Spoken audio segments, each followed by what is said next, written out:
is a sound that is normally mastered fairly early on. By about age 3, children should be able to say the B sound.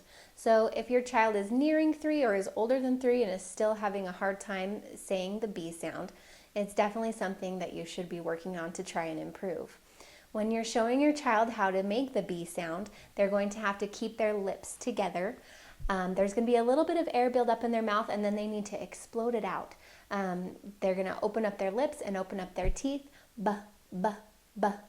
It's important that your child understands that their voice needs to be turned on so they can feel their neck or they can feel your throat to make sure that their voice is turned on. If your voice isn't turned on, you're going to be saying the P sound, which isn't what we want. It's also important for a child to be able to say the sound in isolation, so just on its own.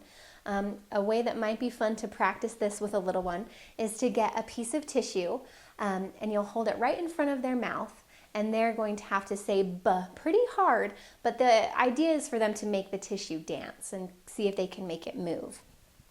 B, B, B, kind of like that. Once a child can say the sound on its own, you can start working on words. So with little ones, you can practice with balls, you can play with babies, you can play with bubbles, any sort of things that they like that have the B sound, and really emphasize and say those B words a lot. It's really, really important for therapy to be engaging and fun. It can also be kind of tricky, and it can get a little bit monotonous. One way that I've had success in motivating my clients is to incorporate technology. I've used apps such as the Speech Essentials app.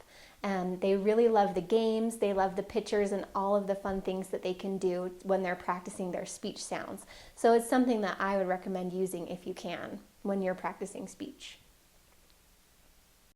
Whether you're a therapist or a parent, take a couple minutes and check out how Speech Essentials might help you. The word flashcards are a great place to start. It's easy to use, has great image and sound quality, and each time you start the activity, the word list is different, so it's not too repetitive for your child. The cheering at the end of each list is a great time to celebrate and reinforce the progress they have made. Here's a tip from our speech therapist. When using the flashcards, say the word 5 to 10 times before moving on to the next card. This allows the brain to reprogram the motor skills used to create the sound, which may take a few tries to get right. As you are practicing with your child, make sure to use the mirror function that is built right into Speech Essentials. For many kids struggling with correct pronunciation, being able to see what their mouth looks like next to what yours looks like when you make the sound correctly can really help correct the issue. And this is very helpful with sounds that are made at the front of the mouth with the lips and the teeth, sounds like B, P, TH, and L especially. Speech Essentials also has sentence-level flashcards to help children practice implementing what they are learning in full sentences. By tapping the picture, your child will hear the full sentence with correct pronunciation that they can then mimic. We live in Oregon. This is a great feature if you aren't able to be right there practicing with them. This is a step that shouldn't be skipped when practicing. Once a child can say a sound in a word, it's important to increase the complexity. This will help your child implement what they've learned into regular conversation.